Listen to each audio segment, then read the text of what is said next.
Hey everyone, welcome to the Eczema channel. This is the channel for getting your questions answered about eczema. If you haven't checked out my previous video, please do so. That's got some very important information on there. That's how to stop your kids itching fast without using steroids. In today's video, we're talking about why vitamin C is so important when you have eczema. Now, vitamin C has been studied quite extensively. There's so many science articles published about the benefits of vitamin C.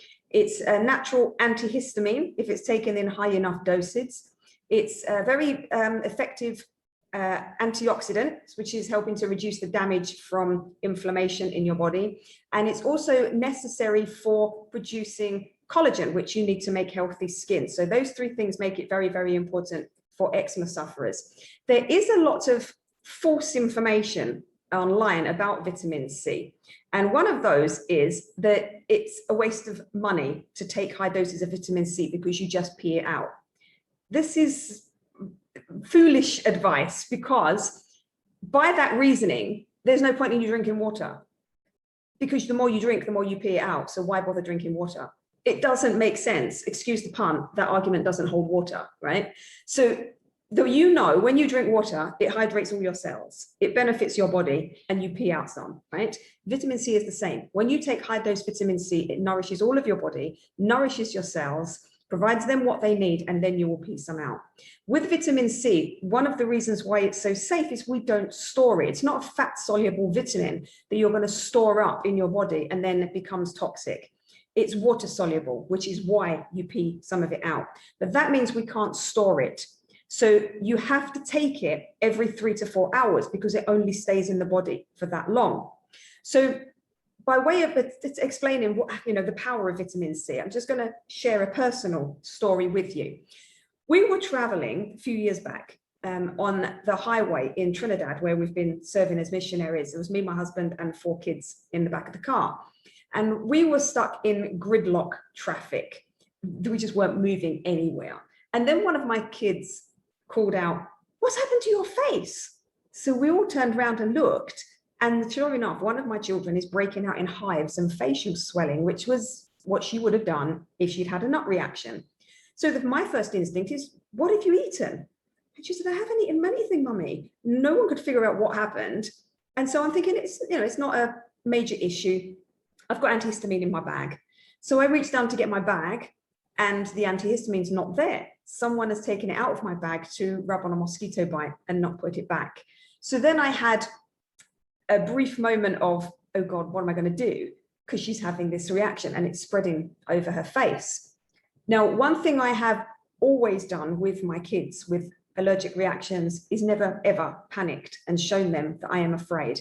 Because if you panic and make your child afraid, you can make them panic, and then they can have feeling like they can't breathe, which can exacerbate the reaction that they're having. So I've always maintained my calmness and always told them, it's okay. We just, we can deal with this. It's not an issue. So they have peace about it.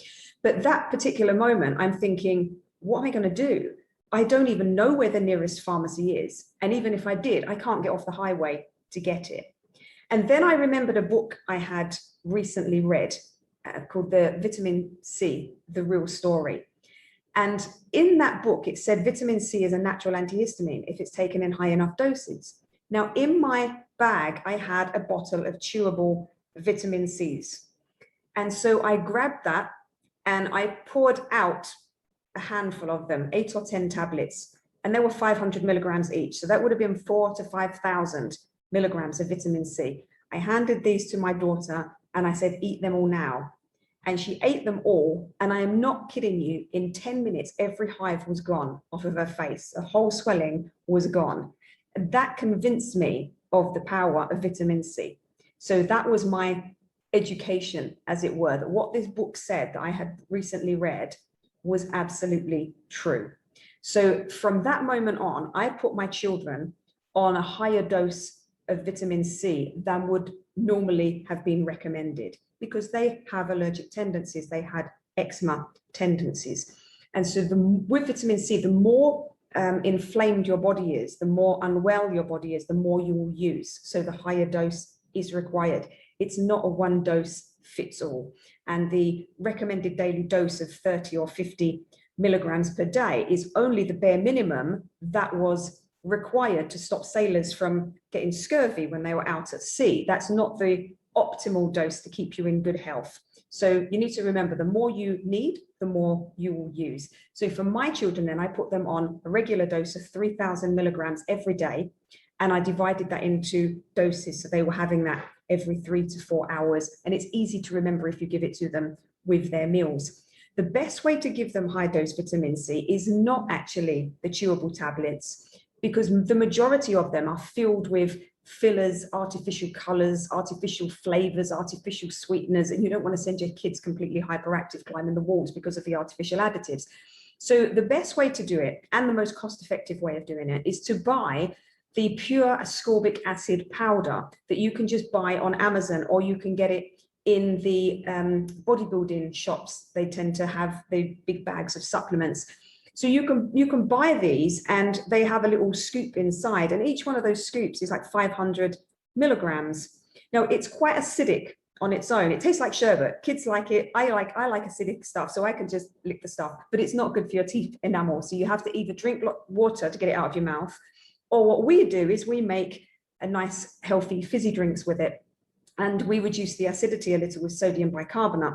So if you use say half a teaspoon of vitamin C powder in a cup, you would use 1/4 of a teaspoon of pure sodium bicarbonate.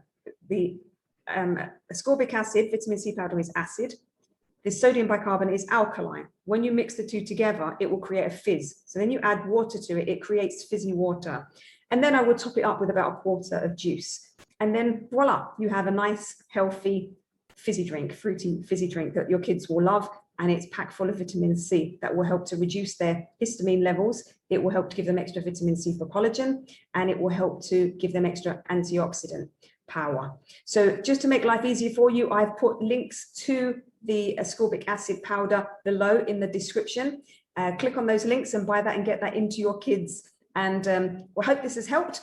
Don't forget to like and share and subscribe so you don't miss my other videos on eczema. I'll see you in the next time. Bye.